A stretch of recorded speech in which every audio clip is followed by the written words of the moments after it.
은혜의 열매를 감사드리는 달입니다.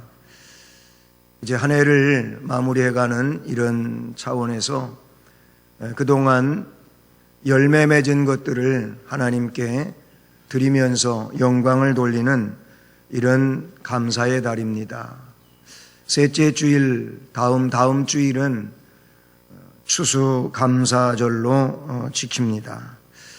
이것은 열매를 드리는 감사절기의 대표적인 이제 날이라고 생각할 수가 있겠습니다.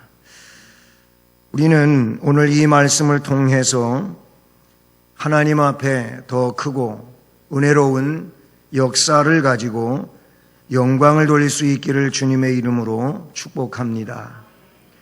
바울 사도는 제2차 선교 여행을 할 때 고린도에 머물게 됩니다. 그 고린도에서 아굴라와 브리스길라를 만나게 되고 이들과 또 동역을 하면서 1년 6개월 동안 고린도 교회를 세우게 됩니다. 그런데 성경에 나타나고 있는 것처럼 고린도 교회는 그 타 지역의 교회보다도 은사를 많이 받은 이런 교회입니다. 근데 아이러니하게도 그런 은사가 많은 교회임에도 불구하고 또 그 교회에 문제점이 많다고 하는 이런 내용을 우리가 말씀 속에서 보게 되는 것이죠. 그 내용을 해결하는 이런 차원의 내용으로서 오늘 말씀에 바로 은혜에 대한 내용들을 이야기하고 있습니다. 하나님의 은혜를 헛되이 받지 말라 그랬어요. 은혜를 받아서 은혜를 가지고 살아가는 삶이 하나님께 영광이 돌려져야 되고, 그리고 그 삶이 바로 덕스러움의 삶이 되어야 되는데, 그렇지 못하게 되면 그들이 받은 은혜는 헛되게 되지 않습니까? 하나님께서 은혜를 주시는 그 목적이 뭐냔 말이에요. 이 은혜를 주시는 목적은 하나님께 영광 돌려드리기 위해서 은혜를 주시는 것이고, 그리고 믿음의 백성으로서 이 땅 위에서 하나님의 역사를 보다 더 잘 드러내며 살도록 하기 위하여 은혜를 주시는데, 그 받은 은혜를 통해서 그렇게 하지 못하면 은혜를 헛되게 하는 겁니다. 그때나 지금이나 어느 시대 속에서도 은혜를 받았다고는 하지만 하나님께 영광을 돌리고, 그리고 하나님이 기뻐하시는 삶을 이 땅 위에서 능력 있게 살아가는 이런 일들은 너무나도 미미하다고 하는 이 점을 생각하게 될 때 참 안타까운 일이 아닐 수가 없다는 사실이죠. 바울 사도는 본문을 통하여 지금은 모든 사람들이 하나님 앞에서 마땅히 은혜 받을 만한 때요 구원받을 때임을 2절 말씀에서 선언해 주고 있지 않습니까? 세상은 날로 악해져 가고 있습니다. 이런 세상 속에서 하나님을 믿는다고 하는 것은 어려운 것이죠. 시험에 들게 하는 많은 현상들이 발생하고 있습니다. 이런 때에 하나님의 은혜로 말미암지 않고는 능히 세상을 이길 수가 없지 않습니까? 세상을 이기는 능력은 하나님 진정한 은혜 속에 있어야 될 줄로 믿습니다. 그러므로 우리 성도들은 은혜 받는 일에 힘을 써야 할 것이며, 은혜를 받았다면 이 선물을 귀중하게 여기고 이 은혜의 내용들을 가지고 능력으로 삼아 삶 속에서 하나님께 영광 돌리는 일을 기쁨으로 감당해야 될 줄로 믿습니다. 말씀에 기록된 것처럼 지금은 은혜를 받을 만한 때인 것입니다. 할렐루야. 따라서 하시겠습니다. 지금은 은혜를 받을 만한 때요. 아멘. 말씀에 그렇게 기록하고 있잖아요. 보라, 지금은 은혜 받을 만한 때요. 보라, 지금은 구원의 날이로다. 그랬습니다. 이 말은 달리 이야기할 때 지금은 복음의 때라는 겁니다. 복음이 곧 은혜인 것입니다. 인간의 구원은 궁극적으로 예수 그리스도를 통하여 이루어진 것이 바로 인간 구원입니다. 그리스도께서 이 땅에 오심으로 그리고 십자가를 지심으로 우리에게 구원을 이루어 주셨습니다. 이렇게 십자가를 통한 구원을 이루심이 복음이라는 것이지요. 예수 그리스도의 사건 자체가 복음인 것입니다. 그리고 예수 그리스도가 이 땅에 오시면서부터 복음 시대는 시작이 된 겁니다. 하나님이 우리에게 그 놀라운 은혜를 주시고자 하시는 이 은혜의 때가 시작이 된 것입니다. 요한복음 3장 16절, 로마서 4장 25절, 그리고 5장 1절로 2절, 6절, 8절, 10절로 11절, 이런 말씀들은 바로 복음이라고 하는 것 또는 은혜라고 하는 이 내용을 너무나도 자세하게 우리에게 말씀을 해주고 계십니다. 과거에는 감추어졌던 이 은혜가 예수 그리스도로 말미암아 아주 환하게 드러났습니다. 이 복음의 시대야말로 만민들이 은혜 받을 만한 때이며 구원의 날이 되는 것입니다. 예수를 구세주로 믿기만 하면 구원의 반열에 서게 되고 하나님의 자녀로 인쳐지게 되고 그리고 영생의 선물이 이들에게 주어지는 줄로 믿습니다. 그러므로 복음의 문이 자유롭게 열려 있는 지금이 은혜를 받을 만한 때이며 구원의 날임을 우리가 자각하고 그 복음을 영접하고 예수 그리스도 안에서 능력 있게 우리가 살아가야 될 줄로 믿습니다. 지금은 은혜를 받을 만한 때요, 이런 말씀은 지금은 또한 종말이 가까워 오고 있는 때라고 하는 것도 이 말씀 속에 담고 있는 것입니다. 마태복음 24장이라든지 또는 요한계시록에 나타나고 있는 종말의 징조들, 즉 전쟁과 기근과 지진과 기상이변과 거짓 선지자들의 출현과 불법은 오늘날 모든 인류의 삶 속에 점점 더 그 강도를 높여가고 있지 않습니까?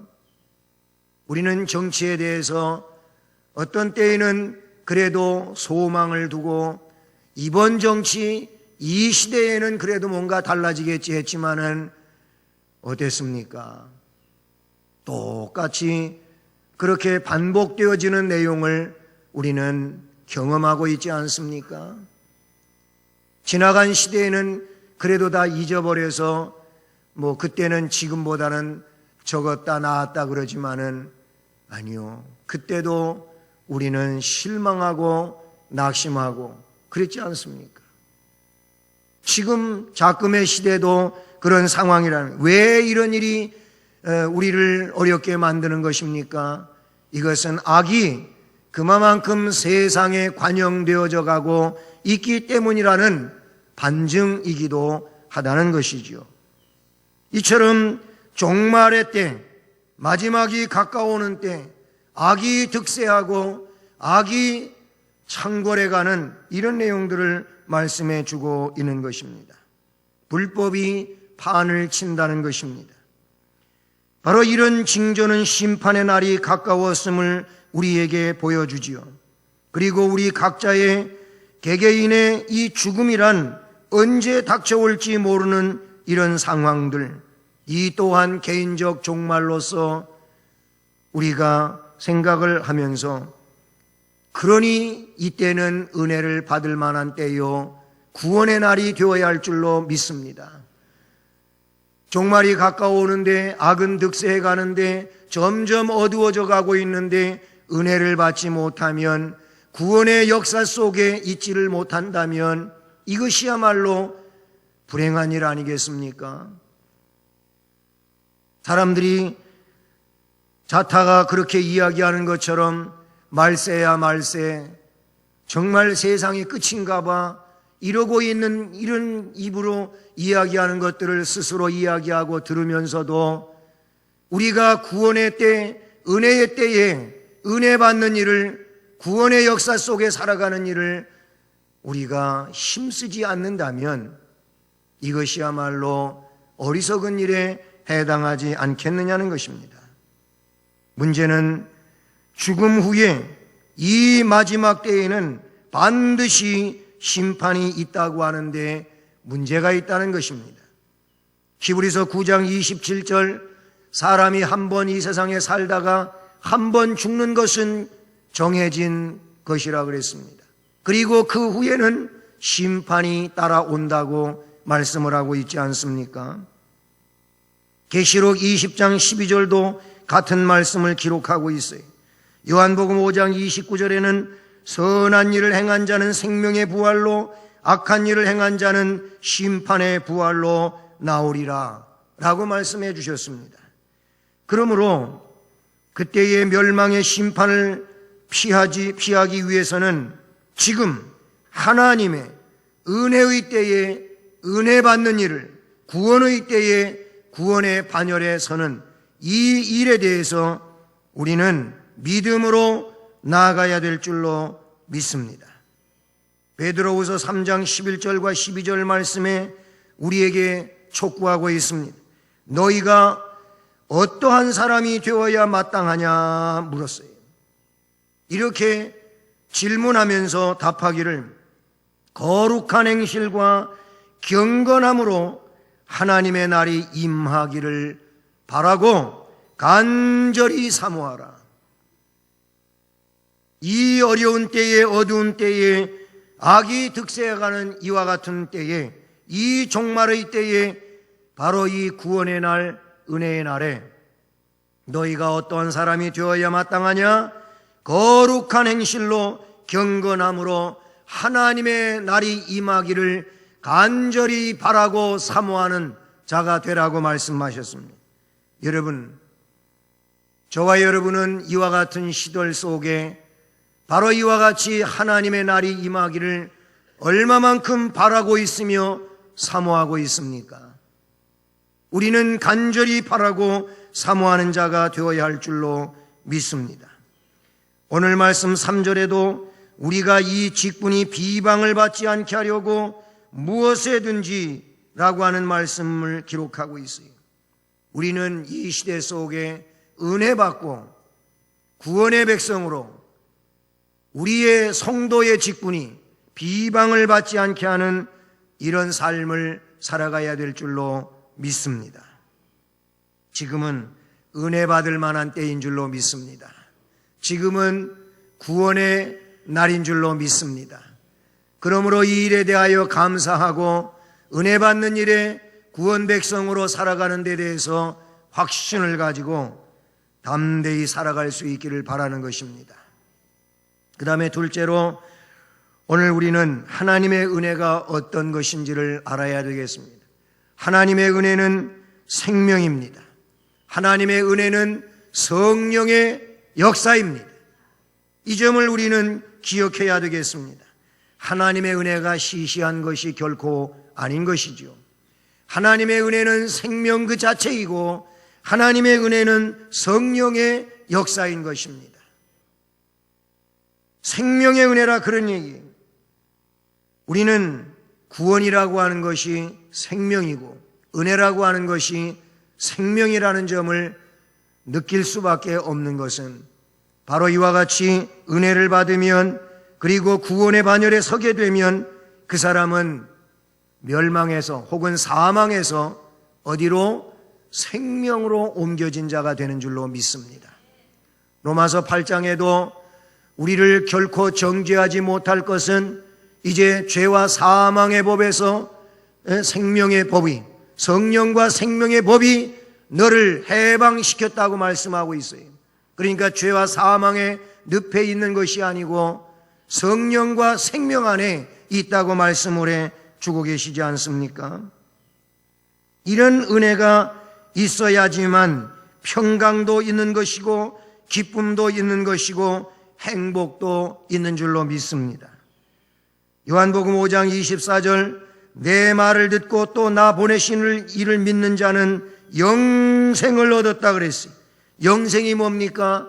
영원한 생명, 하나님 나라 생명이 영생이지 않습니까? 아들을 믿는 자, 예수 그리스도를 믿는 자는 영생을 얻었다 그랬어요. 뿐만 아니라 그는 심판에 이르지 않는다 그랬어요. 사망에서 생명으로 옮겨진 자라고 그렇게 요한복음 5장 24절에 말씀해 주고 있다는 사실이죠. 요한복음 11장 25절, 부활과 관계하여 말씀을 선언하신 내용에 있어도 나는 부활이요 생명이니 그랬어요. 나를 믿는 자는 죽어도 살다. 무릇 살아서 나를 믿는 자는 영원히 죽지 않게 될 것이다. 할렐루야. 이처럼 하나님 은혜는 생명인 줄로 믿습니다. 오늘 우리가 은혜 안에 있다고 하는 것은 은혜를 사모하고 은혜 받는 일을 그토록 원한다고 하는 것은 생명을 이어가는 능력이 될 줄로 믿습니다.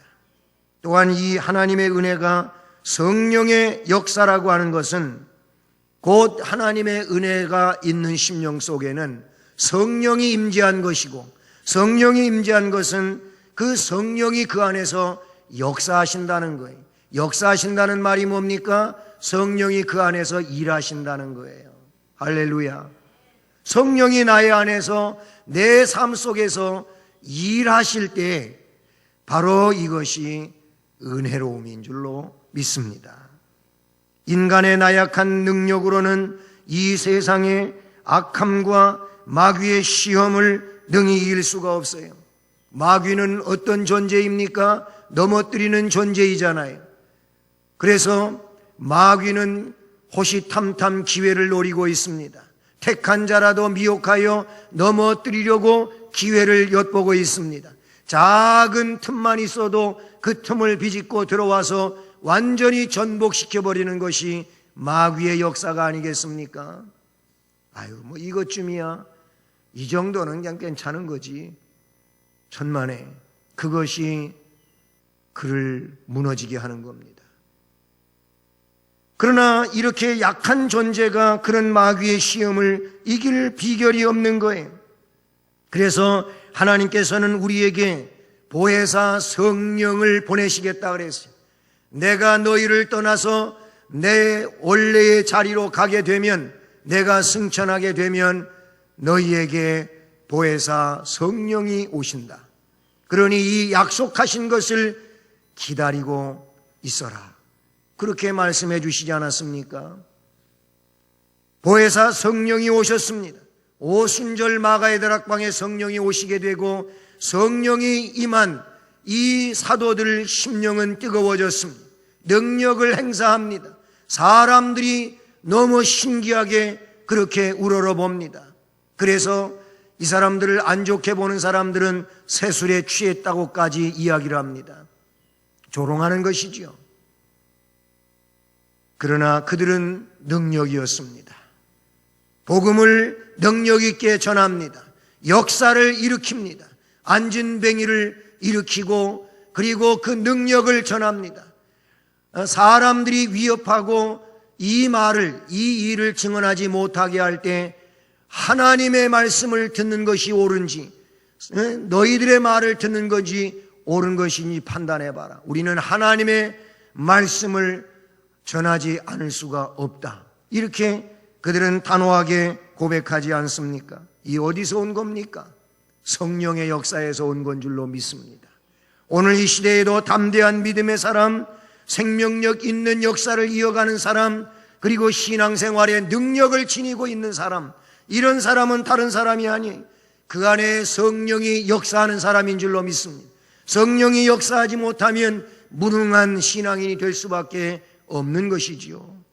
그냥 외람된 말씀 같지만은 종교인의 한 사람처럼 나는 불교인이요, 나는 기독교인이요, 이렇게 그냥 이야기하는 사람에 지나지 않는 것이죠. 우리는 생명의 은혜, 성령의 은혜, 이 은혜가 있어야 할 줄로 믿습니다. 성령의 역사는 알게 하는 역사인 줄로 믿습니다. 성령의 역사는 할 수 있게 하는 역사인 줄로 믿습니다. 성령의 역사는 지키게 하는 역사인 줄로 믿습니다. 성령의 역사는 지혜롭게 하는 역사인 줄로 믿습니다. 아멘. 네 가지 다 아멘 하셨나요? 뭔 얘기 하시는 거예요? 그리고 지나쳐 버리시지 않았나요? 여러분, 성령의 역사는 정말 알게 하는 역사입니다. 모르는 우리로 하여금 그 신비한 것들을 알게 해주시는 거예요. 느끼게 해주시는 거예요. 보게 해주시는 거예요. 경험하고 체험하게 하시는 역사인 줄로 믿습니다. 하나님의 은혜는 그래서 생명과 성령의 은혜다, 그런 얘기예요. 이 생명과 성령의 은혜, 하나님의 은혜가 여러분 안에 충만하기를 주님의 이름으로 축복합니다. 그래서 오늘 말씀은 이런 하나님의 은혜를 헛되이 받지 말라는 거예요. 이 하나님의 은혜를 헛되이 받지 말라는 겁니다. 하나님의 은혜를 헛되이 받지 않는 것 과연 뭡니까? 이 말은 달리 이야기하면 하나님께서 은혜를 우리에게 주신 목적이 뭐냐는 거예요. 분명코 은혜를 주신 목적이 있다는 것이죠. 그냥 괜히 나 은혜 받아서 나 이런 거 할 줄 알아, 그렇게 하라고 은혜 주시는 게 아닌 겁니다. 은혜를 주신 목적이 있습니다. 그거는 그냥 통틀어서 이야기를 한다면 은혜를 주신 목적은 따라서 합니다. 사명을 감당하라고. 아멘. 여러분, 사명을 감당하라고 은혜를 주신 거예요. 이 생명의 은혜를 주신 이유가, 이 성령의 은혜를 주신 이유가 그냥 자랑하라고 주신 게 아니에요. 우리로 하여금 사명을 감당하라고 주신 줄로 믿습니다. 성도의 사명을 감당하라고, 가정에서 남편으로서의 사명을 감당하고, 아내로서의 사명을 감당하고, 부모로서의 사명을 감당하고, 자녀로서의 사명을 감당하고. 아멘들을 이렇게 인색한지 몰라. 아멘 하시라요. 사명 감당하라고 이 생명의 은혜, 이 성령의 은혜를 주신 거예요. 사명 감당하라고. 그래요. 오늘 말씀엔 그거를 뭐라고 얘기해요? 3절에 우리가 이 직분이 어떻게 비방을 받지 않게 하려고 그랬어요. 직분이 비방을 받지 않게 하려고 은혜를 주셨고, 그리고 직분이 비방을 받지 않게 사는 것이 뭐예요? 은혜를 헛되이 받지 않는 거예요. 만약에 직분이 비방을 받게 그렇게 삶을 살아가고 있다면 은혜를 헛되이 받은 거예요. 받은 은혜를 그렇게 값어치 없이 하면 되겠습니까? 여러분, 믿음의 사람은 세상 속에서 마태복음 5장에 있는 것처럼 너희 착한 행실을 사람들 앞에 나타내라 그랬어요. 주님이 말씀해 주신 내용이에요. 우리가 예수 믿는 자로서, 구원의 백성으로서, 혹은 교회 다니는 사람으로서, 성도로서 믿지 않는 사람과 똑같아요. 삶의 모습이. 물건 깎는 것도 똑같고, 아니 더 지독해도 안 되잖아요. 그래서 안 되잖아요. 이웃 사람들하고 살아가는데 이웃 사람하고 다를 게 아무것도 없어요. 골목 청소를 한 번 해도 더 해야 되고 그렇잖아요. 인사를 저 사람 왜 인사 안 해 그러지 말고 인사를 해도 먼저 하고, 나이가 많으시든 나보다 밑에 사람이든 먼저 인사하면 뭐 어디가 잘못됐어요? 아니, 성도의 그런 빛의 모습이 뭡니까? 그러므로 인해서 교회 다니는 사람은 그래도 어딘가 달라도 다르구나, 좀 뭔가를 드러내야 되잖아요. 그 사람하고 나하고 똑같습니까? 나는 성도고 하나님 자녀잖아요. 이것이 우리의 자긍심 아니겠습니까? 직분이 비방을 받지 않게 하는 것이 우리가 은혜를 헛되이 받지 않는 거예요. 은혜 받았다고만 얘기하지 마시고 어떤 능력을 체험했다고만 말하지 마시고 우리는 우리의 직분이, 성도의 직분이, 아니면 집사의 직분이, 아니면 권사의 직분이, 교사의 직분이 비방을 받으면 안 되는 거예요. 우리는 그런 삶을 살아야 되는 거예요. 바울도 그랬어요. 이 직분이 비방을 받지 않게 하려고 무엇에든지 아무에게도 꺼리끼지 않게 하고 그랬어요. 고린도 교회 성도들이 은혜 받았다고 하면서 풍성한 은혜가 있으면서도 덕이 없었어요. 비방받아요. 성도의 바른 삶을 못 살아요. 그래서 분파주의도 있고 막 파당을 짓고, 이게 뭐예요? 은혜를 헛되이 받은 거예요. 자신의 직분이 비방을 받지 않게 하려고 온갖 노력을 기울였다고 바울 사도는 말하고 있어요. 오직 모든 일에 하나님의 일꾼으로 자천하여 많이 견디는 것, 환난, 궁핍, 고난, 매맞음, 갇힘, 난동, 수고로움, 자지 못함, 먹지 못함, 그런 가운데서도 이런 많은 어려움들이 있어요. 그런 가운데서도 깨끗함, 지식, 오래 참음, 자비, 성령의 감화, 거짓이 없는 사랑, 진리의 말씀, 하나님의 능력으로의 의의 무기를 좌우에 가지고 영광과 욕됨으로 그러했으며, 쭉 말씀이 이어져 가고 있어요. 이 말의 의미들이 뭡니까? 직분이 비방을 받지 않게 하기 위하여 때로는 정말 견디기 어려운 그런 어려움들도 있었다는 거예요. 그렇게 힘들고 그리고 여러 가지로 문제가 있었다는 겁니다.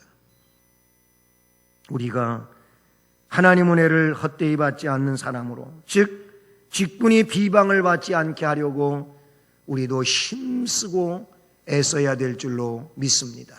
구원받기 위해서 그러는 것이 아니고 받은 은혜를 통해서 사명을 감당하고 하나님 앞에 영광을 올려드리기 위해서. 우리는 이미 구원받았지 않습니까? 그러니까 받은 구원의 은혜를 보다 더 효과적이며 영광되고 증명하기 위해서 우리는 직분이 비방을 받지 않게 하는 삶을 살아야 된다는 거예요. 그리고 하나님 은혜를 헛되이 하지 않기 위해서 우리는 어떻게 환난 가운데서 사명을 감당하라는 겁니다. 4절 5절 이미 읽었습니다만 이 말씀들이 그래요. 은혜를 받아야, 구원을 받은 생명이 있는 이 사람이 환난 가운데서 사명을 감당하게 될 줄로 믿습니다. 환난이 뭐예요? 다시 한번 보면 4절, 모든 일에 하나님의 일꾼으로 자천하여 많이 견디는 것, 환난, 궁핍, 고난, 뭐 이런 얘기를 이어가고 있어요. 네? 그런 가운데에서도 사명을 감당했다는 겁니다. 현재의 고난은 장차 나타날 영광과 좋기 비교할 수 없기에 이 일 사명을 잘 감당해야 될 줄로 믿습니다. 환난, 궁핍, 곤란은 사명을 감당하는 데 있어서 따라올 수밖에 없는 일인 줄로 믿습니다. 전혀 이것이 무관한 것이 아니고 진정으로 사명의 길을 가면 환난도 있고 궁핍도 있고 곤란함도 있어요. 그리고 매맞음도 있고 갇힘도 있고 난동도 바울에게는 있었어요. 수고를 넘치도록 했다 그랬어요. 옥에 갇히기도 더 많이 했다 그랬어요. 매도 수없이 맞았다 그랬어요. 여러 번 죽을 뻔했어요. 유대인에게 40에 하나 가만매를 5번 맞고 3번 태장으로 맞고 1번 돌로 맞고, 이런 말씀들이 고린도후서 11장에 가면 기록이 되어지고 있어요. 수고로움, 자지 못함, 먹지 못함, 이런 내용도 역시 말씀해 주고 있어요. 은혜를 받아야, 구원을 받아야 환난 가운데서도 승리하는 믿음이 될 줄로 믿습니다. 여러분, 은혜 받지 못함, 이 생명의 은혜가 없으면 환난 속에서 사명을 감당할 길이 없습니다. 또 한 가지는 거짓이 없는 사랑이 있어야 된다고 말씀은 이야기하고 있어요. 은혜를 받아야 역시 사랑의 삶을 살아가게 되는 줄로 믿습니다. 사랑하는 성도 여러분, 말씀을 맺습니다. 오늘 얘기는 은혜 받을 만한 때, 구원의 날에 은혜를 받고 구원 백성으로 확신을 가지고 살자는 겁니다. 할렐루야. 이 은혜의 열매를 가지고 하나님 앞에 감사를 드리자는 것입니다. 그러므로 은혜를 받읍시다. 은혜의 날에 은혜를 받읍시다. 그리고 그 은혜는 무슨 은혜? 생명의 은혜, 성령의 은혜. 이 은혜를 받읍시다. 이 은혜는 역사가 있는 은혜인 줄로 믿습니다. 그리고 이 받은 은혜를 이제는 어떻게 해요? 헛되지 않게 해야 되겠습니다. 받은 은혜 헛되게 하면 안 되는 겁니다. 받은 은혜로 직분이 비방을 받지 않게 합시다. 환난 가운데서도 사명을 감당합시다. 사랑의 삶으로 하나님께 영광을 돌립시다. 은혜의 열매를 감사드리는 달 11월 달에 이 내용에 근거해서 또 힘쓰고 하나님 앞에 영광 돌릴 수 있기를 주님의 이름으로 축복합니다.